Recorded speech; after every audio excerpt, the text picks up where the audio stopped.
इनके दिखाए हुए मार्ग पर चल रहा है। और आज हम सब भी अपने आप को गौरवान्वित महसूस कर रहे हैं, सौभाग्यशाली महसूस कर रहे हैं कि हमें महाराज जी के दर्शनों का लाभ मिला है। दूसरी बार मिला है, पहली बार पिछले वर्ष इसी धरा पर, इसी स्थल पर जो गीता भवन के नाम से विख्यात है, इसी धरा पर महाराज श्री जयगंज जी बजाज भविष्य के लिए योजना बनाए, लेकिन वर्तमान में जिए। वर्तमान सब अशोक भारती जी जो एक विश्वविख्यात संत है, वो संत जिनकी महिमा का वर्णन शब्दों में करना बहुत कठिन है, किसी परिचय के मोहताज नहीं है। हम सभी प्रतिदिन महाराज जी के दर्शन टीवी के माध्यम से कर रहे हैं, उनके प्रवचन भी श्रवण कर रहे हैं, उनके दर्शन का लाभ भी प्राप्त कर रहे हैं। आज साक्षात वो हमारे रूबरू है, ये हमारा सौभाग्य है।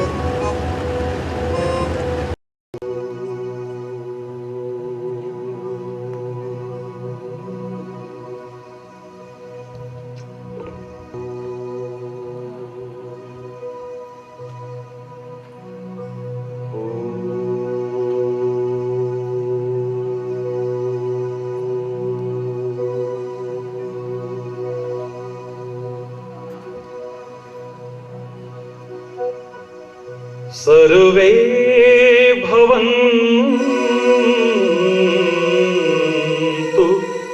सुखिनः सर्वे सन्तु निरामयाः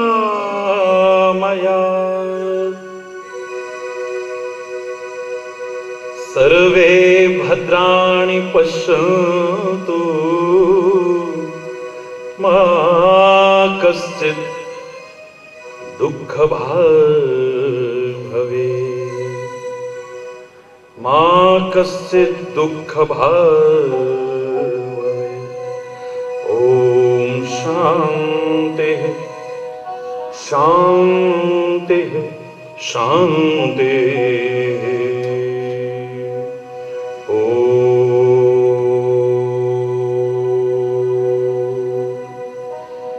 त्वमेव माताश्च पिता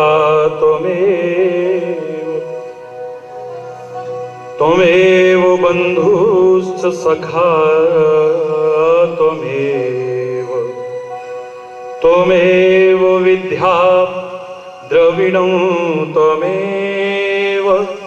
त्वमेव सर्वं मम देव देव त्वमेव सर्वं मम देव देव। ॐ शान्तिः शान्तिः शान्तिः।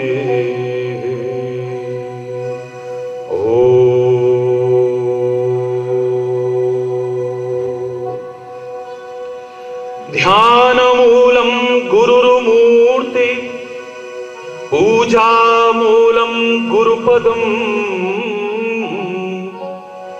मन्त्रमूलं गुरुर्वाक्यम् मोक्षमूलं गुरुकृपा। ॐ शान्तिः शान्तिः शान्तिः।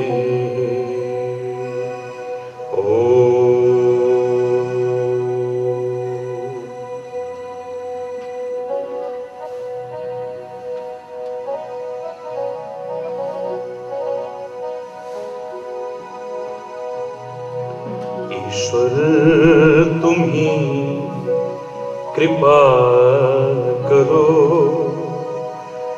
ईश्वर तुम्ही कृपा करो, तुम बिन हमारा कौन है, तुम बिन हमारा कौन है। ईश्वर तुम्ही कृपा करो, ईश्वर तुम्ही कृपा करो। तुम बिन हमारा कौन है, तुम बिन हमारा। दुर्बलता दीनता हरो, दुर्बलता दीनता हरो। तुम बिन हमारा कौन है, तुम बिन हमारा कौन है। ईश्वर तुम्ही कृपा करो, ईश्वर।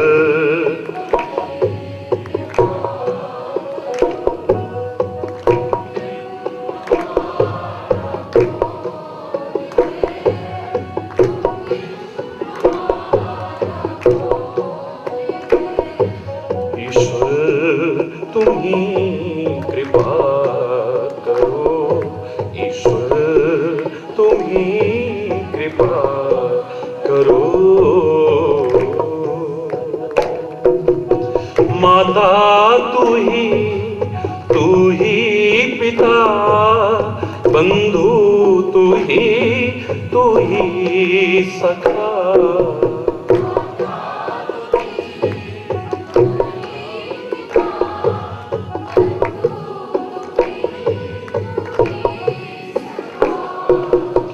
माता तू ही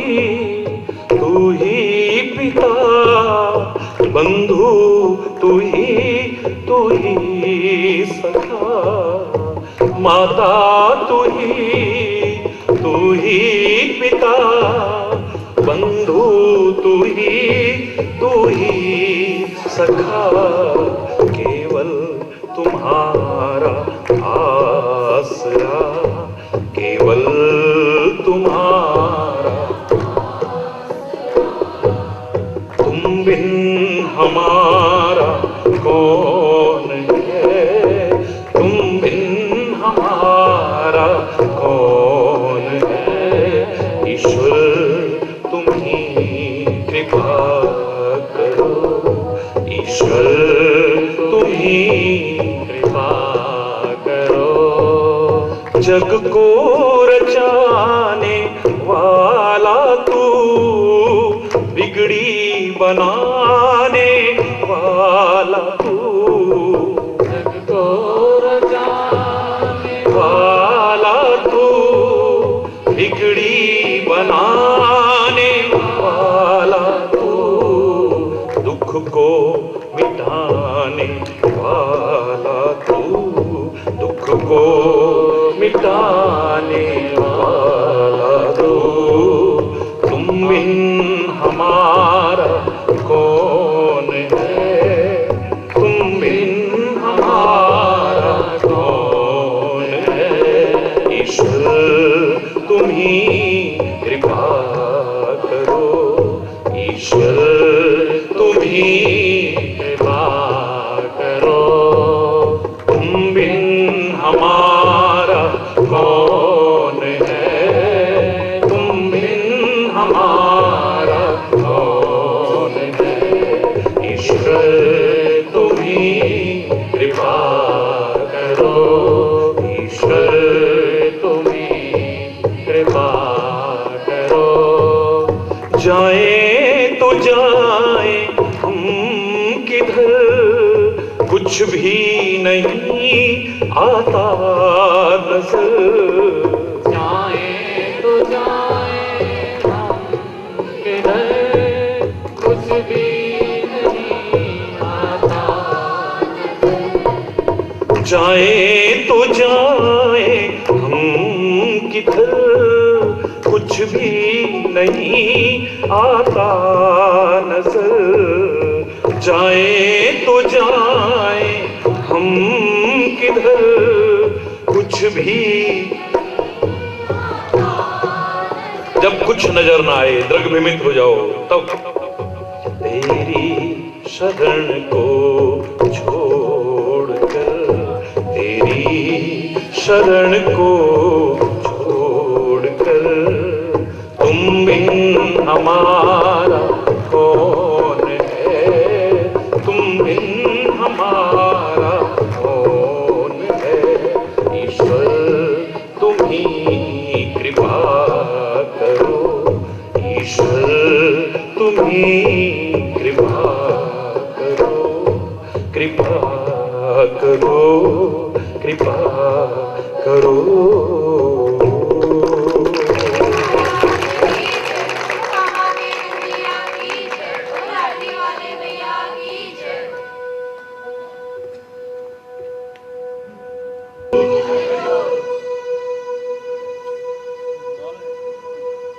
हरि बोल।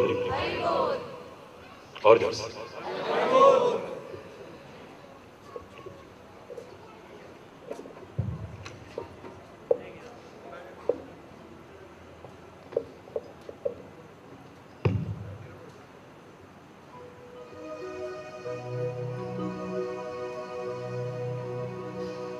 सब बैठे हुए, बहुत अच्छा लगा।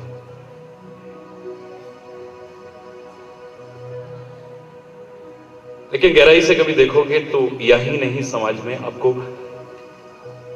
साथ रह करके भी चिंतन की विभिन्नता नजर आएगी, विविधता नजर आएगी।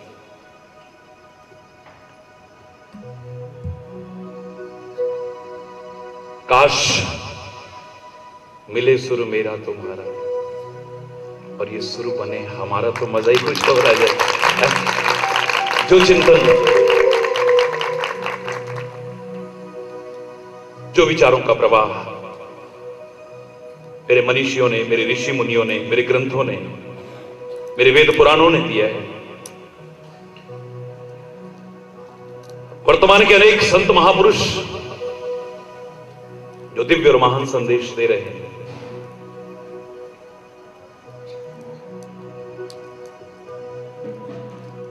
काश वो हमारे जीवन का एक अभिन्न अंग बन जाए। मैं एक बात कहा करता हूं कि धर्म के अनुष्ठान आज बहुत बढ़ते हुए नजर आ रहे हैं। ये कथा, प्रवचन, कीर्तन, यज्ञ, तीर्थ यात्रा, उपासना स्थल इत्यादि, ये सारे के सारे धर्म के अनुष्ठान हैं, बहुत बढ़ते हुए नजर आ रहे हैं, बेतहाशा। लेकिन धर्म का आचरण अपेक्षाकृत उतना बढ़ता हुआ नजर नहीं आ रहा है। हरि बोल। जबकि धर्म मात्र अनुष्ठान का विषय नहीं है, आचरण का विषय है। जीवन का अभिन्न अंग बन जाए धर्म, जीवन के हर क्रियाकलाप में जुड़ जाए धर्म, तो समाज में जो बुराई, जो विकृति, जो कुप्रवृत्तियां, जो दोष आपको दिखाई दे रहे हैं और जिनकी चर्चा करते हो, कम से कम हमारे और आपके जीवन में प्रवेश नहीं कर पाएंगे। अगर अभिन्न अंग बन जाए धर्म हमारे जीवन का, ये खाली गाने सुनने तक ना रहे, का ये सुनिए पर मन रखिए। हरि बोल, जोर से बोल, ये आचरण में उतर आए। आपकी तो बात क्या कहूं मैं, जो उपदेशक हैं उनकी स्वयं कथनी और करनी में इतना अंतर है कि उन उपदेशकों को और उनके उपदेशों को दूर स्थायी और चिरगामी प्रभाव तो क्या पड़ेगा, उनको ही उपहास का पात्र बना करके रख दिया है समाज में। त्याग, तपस्या का संदेश देने वाला स्वयं कैसा जीवन जीता है छुपा नहीं है। हरि बोल। लालच न करने का संदेश देने वाला थोड़े थोड़े से लालच के पीछे क्या कुछ करने को तैयार है, छुपा हुआ नहीं है। आपको बड़ा प्यारा संदेश दे सकते हैं कि भगवान पर भरोसा रखो, वो रक्षा करेगा तुम्हारी। जाको राखे साइया मार न सके कोई। लेकिन स्वयं बॉडीगार्ड के बिना चल नहीं सकते, बुलेट प्रूफ गाड़ी के बिना चल नहीं सकते। हरि बोल। शर्म के मारे सिर भी नीचा होता है और विचार करने को मजबूर भी होना पड़ता है। जब एक व्यक्ति ने मजाक उड़ाया कि आज बच्चे किसके रो रहे हैं, ये सामने हरिद्वार में मैं गया तो एक व्यक्ति कहने लगा, बोले बच्चे किसके रो रहे हैं? बोले ब्रह्मचारी जी के। हरि बोल। मैं क्षमा चाहते हुए कहूंगा, मैंने कह रहा कि सब ऐसे हो गए। ये बच्चे किसके रो रहे हैं? बोले ब्रह्मचारी जी के। ये आलीशान महल किसके खड़े हुए हैं? बोले महात्यागी जी के। हरि बोल। जोर से बोलो। ये जोर जोर से चिल्ला कौन रहा है? गुस्से में बड़बड़ा कौन रहा है? बोले मौनी बाबा। हरि बोल। ये फर्स्ट क्लास रेशमी वस्त्र, एक इतनी कीमती घड़ी, इत्र की खुशबू, एक सुंदर सोने और डायमंड की चेन, ये सारा किसने कर रखा है? ये पहन रखा है नागा बाबा ने। हरि बोल। जोर से बोलो। ये जो विरोधाभास देखने को मिल रहा है, उपदेशकों की कथनी और करनी का जो विरोधाभास देखने को मिल रहा है, उनके उपदेशों का दूरगामी प्रभाव तो क्या पड़ेगा, चिरस्थायी प्रभाव तो क्या पड़ेगा। उनको और उनके उपदेशों को आज समाज में मजाक का पात्र बना दिया है, उपहास का पात्र बना करके रख दिया है। उतर जाए हमारे जीवन में, अभिन्न अंग बन जाए हमारे जीवन का, क्रियाकलाप में हर एक में उतर आए, बोलने में, चलने में, बैठने में।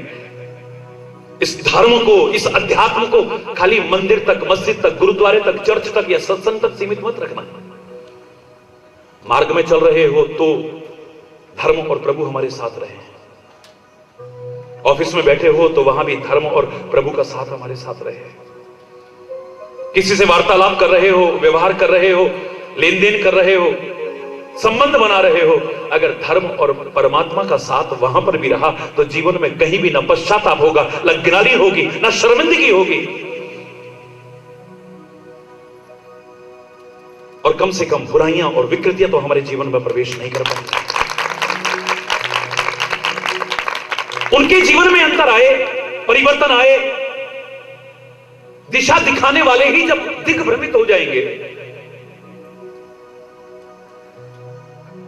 फिर तो वही रखवाला है। हरि बोल। आग लगे तो बुझे जल सो, और जल माही लगे तो बुझे कहो कैसे। पानी में लग जाए तो क्या करे भाई? आग लगे तो बुझे जल सो, जल माही लगे तो बुझे कहो कैसे। छान गिरे तो थामे कोई, आकाश गिरे थामे कहो कैसे। नाव चले गहरे जल में, बिन खेवट पार लगे कहो कैसे। उलझी अखियां मनमोहन सो, उलझी अखियां सुरझे कहो कैसे। अरे पानी में लगेगी तो आग में लगे, आग लग जाए तो पानी बुझा देगा ना, और जब पानी में लग जाए तो कौन बुझाएगा? अरे बोल।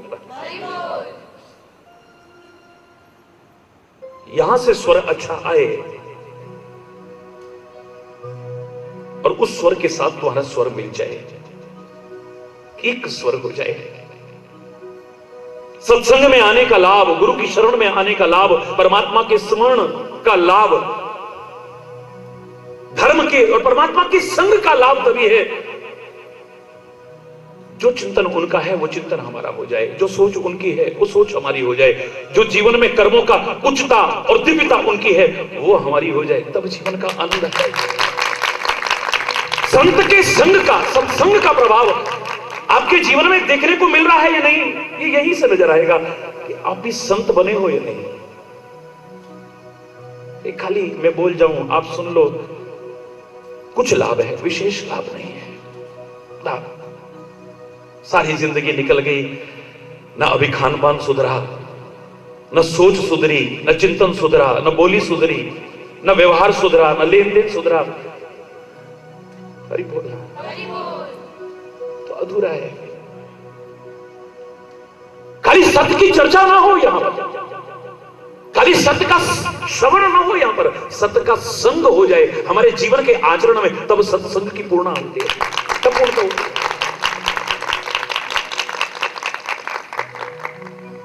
संत के साथ का, गुरु के साथ का, सत्संग का लाभ तब है, आनंद तब है जब आप सब संत बन जाओ। घर बार छोड़ने वाले नहीं, घबराना मत।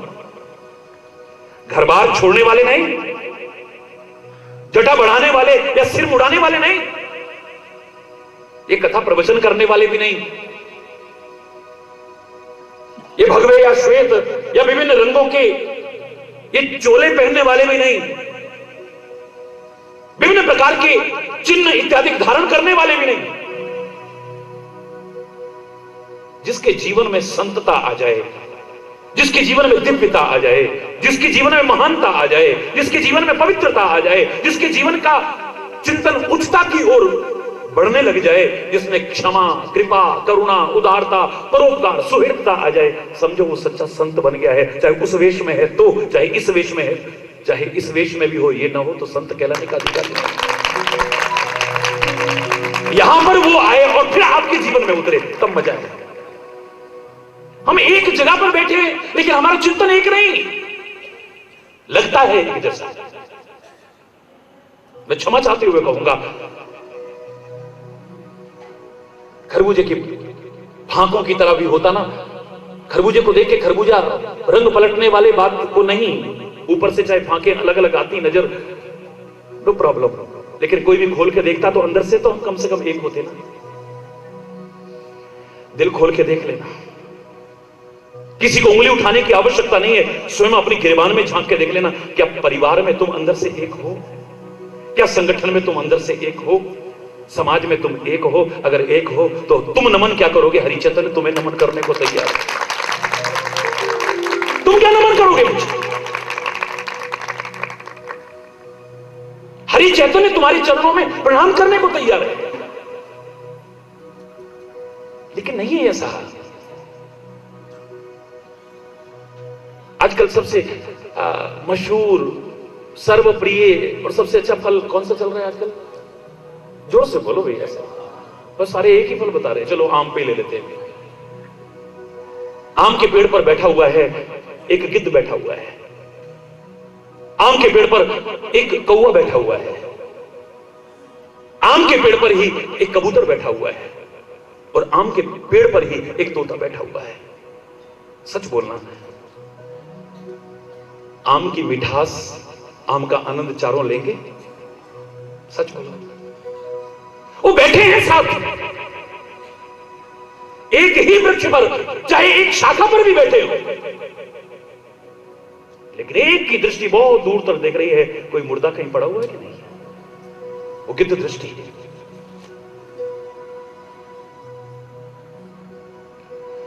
कोई मरा हुआ पड़ा हो तो मैं उसे खा लूंगा, नोच नोच के, कचोट कचोट के खाने को तैयार है। ऐसे लोग नहीं है क्या? बोलो ना, सच बोलो, है ना? मैं कोरी कथा नहीं करता, न मैं कोरा कथावाचक हूं। और याद रखना कि आपके पास सामर्थ्य होनी चाहिए। कथावाचकों को तो बड़े से बड़े जिनको कहते हो बुला सकते हो आप, गायक बड़े से बड़ा बुला सकते हो, हिंदुस्तान का नहीं विश्व का सामर्थ्य होनी चाहिए। बड़े से बड़ा कलाकार बुला करके दिखाया जा सकता है अगर सामर्थ्य है आपके पास तो, चाहे वो पद की सामर्थ्य हो, चाहे पैसे की सामर्थ्य हो, चाहे किसी प्रकार की भी सामर्थ्य हो, लेकिन सच्चे संत को, सदगुरु को, महापुरुष को प्यार और भावनाओं के अलावा को बुला के दिखा दे, मैं उसका गुलाम बन जाऊंगा।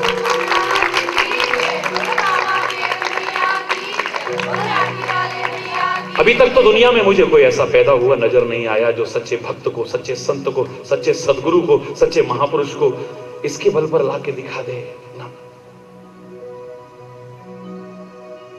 इसलिए मैं तो कदर करता हूं आपके प्यार और भावनाओं की, जिनका भी है, जिसके बल पर हरि चैतन्य भी खींचा हुआ चला आया है, वरना तो हरि बोल व्यस्त कार्यक्रम में से निकलना इतना सरल नहीं, और किसी संत को बुलाना भी इतना सरल नहीं है।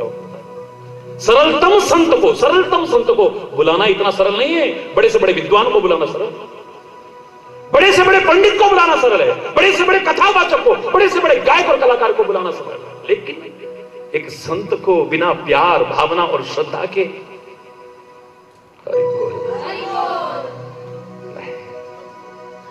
अभी तक तो कोई पैदा नहीं हुआ। मेरे गुरु गोविंद सिंह जी महाराज सामने दिखा देते हैं, वो होएगा तू बड़ा वड्डा दुनिया दी निगाह विच, पर तेरा ते अन्न में नहीं खा सकता। वे खून निकल रहे हैं नीचे, ये है देख, मेहनत की नेक कमाई है, चाहे झोपड़ी में रहता है, चाहे सूखा मोटा टिक्कड़ है, लेकिन उसको भी निचोड़ा तो उसमें से दूध निकल रहा है। ये महापुरुषों ने दिखाया है, मेरे परमात्मा ने वो करके दिखाया है, सामने करके दिखाया है, सामने करके दिखाया है मेरे महापुरुषों ने। मेरे परमात्मा ने दुर्योधन का आमंत्रण ठुकरा दिया।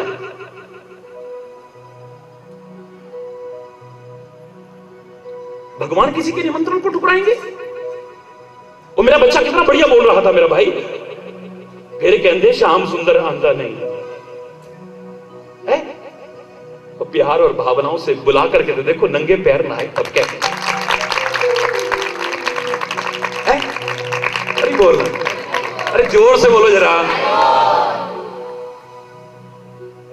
वो विदुर का रूखे साग में जो मजा आ रहा है ना,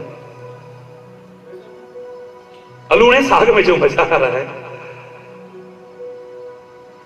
वो केले की गुठली भी छोड़ करके, गिरी भी छोड़ करके जो छिलके खाने में मजा आ रहा है, वो तो उन पकवानों में भी मजा नहीं आ रहा है। वो कोई केले का भूखा है, केले के छिलके का भूखा है, वो रूखे साग का भूखा है, या तुम्हारे मेवा मिष्ठान का भूखा है। वो शबरी के झूठे बेरों का भी भूखा नहीं है। तुम सोचो कि शबरी के झूठे बेरों की भूख लगी हुई है, उसे किसी चीज की भूख नहीं, उसे भूख है तो बस प्यार की है और किसी चीज की नहीं। जिन प्रेम कियो तिन ही प्रभु पायो। दुनिया में दूसरा कोई पैदा हुआ ही नहीं अभी तक। मेरी गुरुवाणी कितने प्यारे शब्द कहती है, जिन प्रेम कियो तिन ही प्रभु पायो। तुम पैसे के बल पर बड़ी सुंदर मूर्तियां ला सकते हो, दुनिया देखती रह जाए, आंखें ना हटे वहां से, इतनी सुंदर मूर्तियां ला सकते हो। तुम पैसे के बल पर बड़े बड़े मंदिर धर्मशालाएं बना सकते हो, लेकिन भगवान को कोई ला के दिखा दे, गुलाम बन जाओ उसका। हरि बोलना। पैसे के बल पर दवाइयां ला सकते हो, लेकिन जीवन नहीं ला सकते हो। ले पैसे के बल पर अच्छे अच्छे पकवान ला सकते हो, प्राकृतिक भूख नहीं ला सकते हो। पैसे के बल पर क्रीम, पाउडर, लिपस्टिक, बिंदी, पता नहीं क्या क्या चीजें होती है, सारी ला सकते हो, लेकिन स्वाभाविक सौंदर्य नहीं ला सकते हो, नहीं ला सकते। पैसे के बल पर नौकर ला सकते हो, सेवक नहीं ला सकते हो। पैसे के बल पर औरत ला सकते हो, लेकिन धर्मपत्नी नहीं ला सकते हो। तुम पैसे के बल पर बहुत कुछ कर सकते हो, लेकिन सब कुछ नहीं कर सकते हो। और कम से कम इस क्षेत्र में तो याद रखना, खुले शब्दों में कह रहा हूं, और ये उनके लिए आह्वान है जो बेचारे अपने मन में हीन भावनाएं ले आते हैं कि क्या संत हमारे हो सकते हैं, गुरु हमारे हो सकते हैं, महापुरुष हमारे हो सकते हैं, क्या परमात्मा हमारे हो सकते हैं। औरों की मैं बात नहीं करता, कम से कम अपनी तो कह सकता हूं। और जो इस मार्ग पर चलने की कोशिश कर रहा हूं, मैं दावे से कह रहा हूं, वो तुम्हारे और किसी चीज के नहीं, तुम्हारे प्यार और भावनाओं के ही होते हैं। मेरे से जब भी किसी ने कहा सारे विश्व में, सारी दुनिया में, बोले महाराज जी आप हमारे यहां आ सकते हो, महाराज जी आप हमारे यहां आ सकते हो, महाराज जी आप हमारे यहां आ सकते हो। आप लोग तो रोज सुनते हो मुझे, मैंने कई बार इस बात को दोहराया है, फिर दोहरा रहा हूं। हरि चैतन्य की कोई ताकत नहीं जो कहीं आ सके और जा सके। मैं कौन हूं? मेरी क्या सामर्थ्य है? हरि चैतन्य की कोई शक्ति नहीं है, कोई सामर्थ्य नहीं है कि कहीं आ सके और जा सके, लेकिन तुम्हारे प्यार में वो ताकत है कि नंगे पैर भी बुला सके। तुम्हारी भावनाओं में वो ताकत है कि नंगे पैर भी बुला सके, और कोई नहीं। मेरे परमात्मा, संत और सदगुरु तो सारी आकड़ थल्ले ला देंगे 2 मिनट। हरि बोल। सारी नीचे एक स्वर नहीं बन पा रहा है हमारा, एक भाव नहीं बन पा रहा, एक चिंतन नहीं बन पा रहा है, एक जीवन नहीं बन पा रहा, एक आचरण नहीं बन पा रहा है, एक जगह पर बैठ करके। बोलो, इन्हीं बातों को सुन करके कोई क्या सोच रहा है, कोई क्या सोच रहा है, कोई क्या सोच रहा है, सच बोलो, हो रहा है कि नहीं?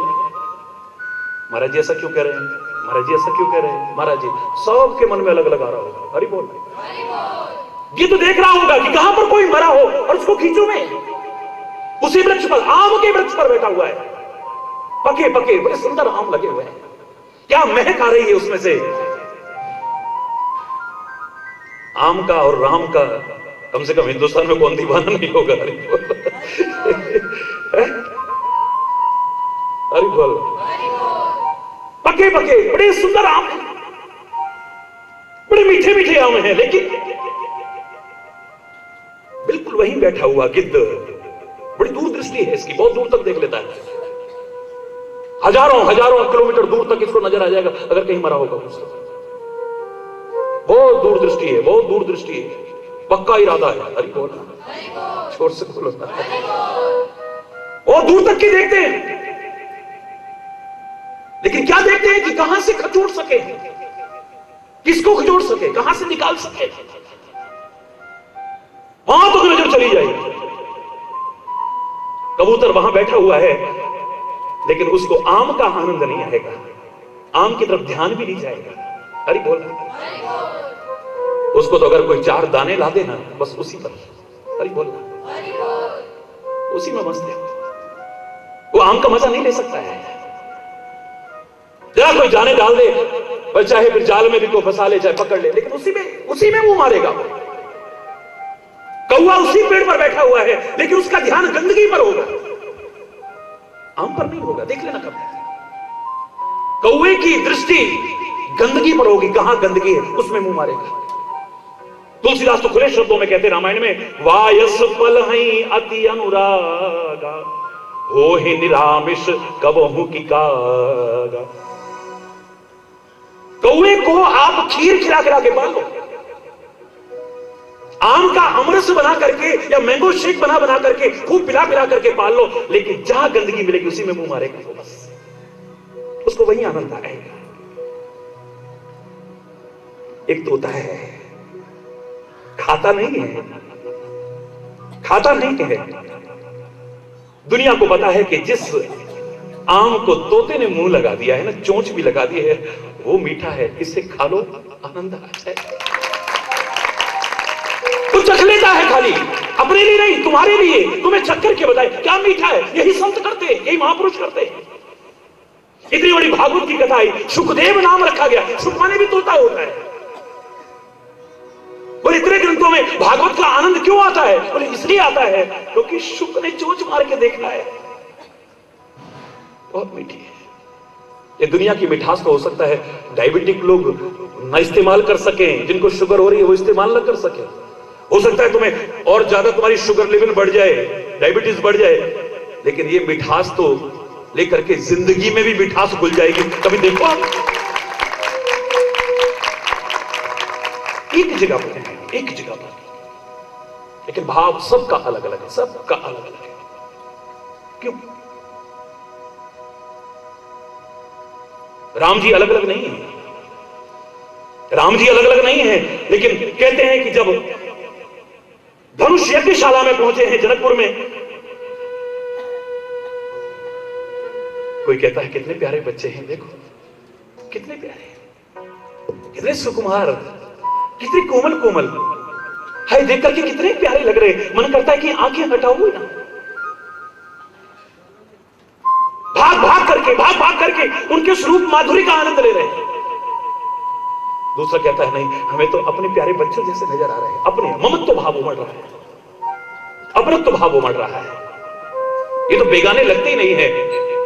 सुंदर चीज हो सकता है बेगानी भी हो, अपनी ना हो और अपनी ना बन सके, लेकिन हमें तो अपने प्यारे बच्चे लग रहे हैं, पराये लगी ही नहीं रहे, इतना अपनापन नजर आ रहा है।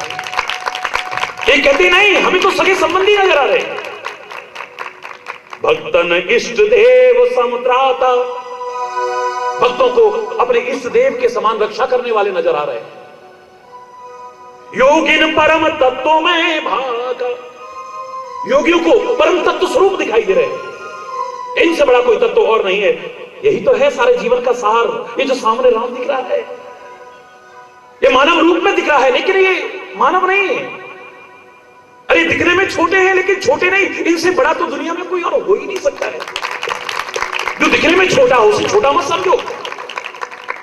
यहां से देखोगे सूर्य को, तुम्हारी थाली से भी छोटा नजर आता है, दिखने में छोटा है, लेकिन जब उदय होता है तो सारी दुनिया के अंधकार को दूर कर देता है, सारी दुनिया में रोशनी फैला देता है। छोटा सा दिखता है, छोटा सा, तुम्हारी थाली से भी छोटा लगता है। दिखने में चंद्रमा भी बहुत छोटा सा लगता है, लेकिन अंधकार को चीरता हुआ तुम्हें प्रकाश देता है, ठोकरों से बचाता है सारी दुनिया को। तारे कितने छोटे छोटे छोटे छोटे नजर आते हैं, लेकिन दिखने में जो छोटा उसे छोटा मत समझना कभी। आकाश वहां अंतरिक्ष में से देखेंगे ना तो हमारा हिंदुस्तान तो क्या, पृथ्वी भी बहुत छोटी सी नजर आती है। अरे बोल, जैसे हमें यहां चांद तारे नजर आ रहे हैं ना, ऐसे ही वहां से पृथ्वी नजर आती है। अरे बोल, ओ चुन्नी मुन्नी से इतना सा नक्शा बनता है, बस एक फोटो खींचो तो इतना सा फोटो है। अरे बोल, दिखने में छोटा है, लेकिन कुछ चीजें हैं ऐसी, उनको कभी छोटा मत समझना। रोग को कभी छोटा मत समझना, कभी छोटा मत समझना, और नजरअंदाज करने की कोशिश मत करना। कोई रोग अगर कुछ दिन तक आपके शरीर में लगातार रहता है तो उसे नजरअंदाज मत करिएगा, अलर्ट हो जाइए। छोटी सी फुंसी है, उसका तुरंत उपचार करो। ये छोटी सी फुंसी ही कहीं नासूर बन करके हमारे जीवन को लेने वाली ना बन जाए। रोग कोई छोटा नहीं है। हाय, कल तो अच्छा भला था, बस पेट में दर्द हुई थी। कल तो अच्छा भला था, बस खाली वो पेट खराब हुआ, उल्टियां हुई। अरे बोल, कल तो अच्छा भला था, बुखार आया, पता लगा जी डेंगू हो गया था। कल तो अच्छा भला था, बस सिर में जरा दर्द हुई, पता लगा दिमागी बुखार हो गया था। कल तो अच्छा भला था, बस ऐसा हुआ। कल तो अच्छा भला था, कल तो अभी थोड़ी देर पहले तुम्हारी फोन पे बात हुई है। अरे बोल, नहीं होता ऐसा। व्यावहारिकता बता रहा हूं, व्यावहारिकता, प्रैक्टिकल बात। रोग को कभी छोटा मत समझना, कभी भी छोटा मत समझना। शत्रु चाहे तुम्हारे अंदर का हो, शत्रु चाहे तुम्हारे बाहर का हो, उस शत्रु को भी कभी छोटा समझने की कोशिश मत कर। वो कब कहां नुकसान पहुंचा देगा कोई पता नहीं है। और मैं तो एक बात बता दूं, बाहर के शत्रु इतने खतरनाक नहीं है जितने अंदर के शत्रु खतरनाक है।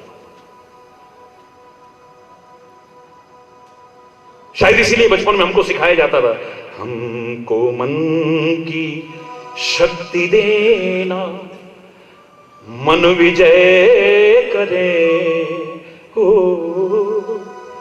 दूसरों पे जैसे पहले खुद को जय करे हो।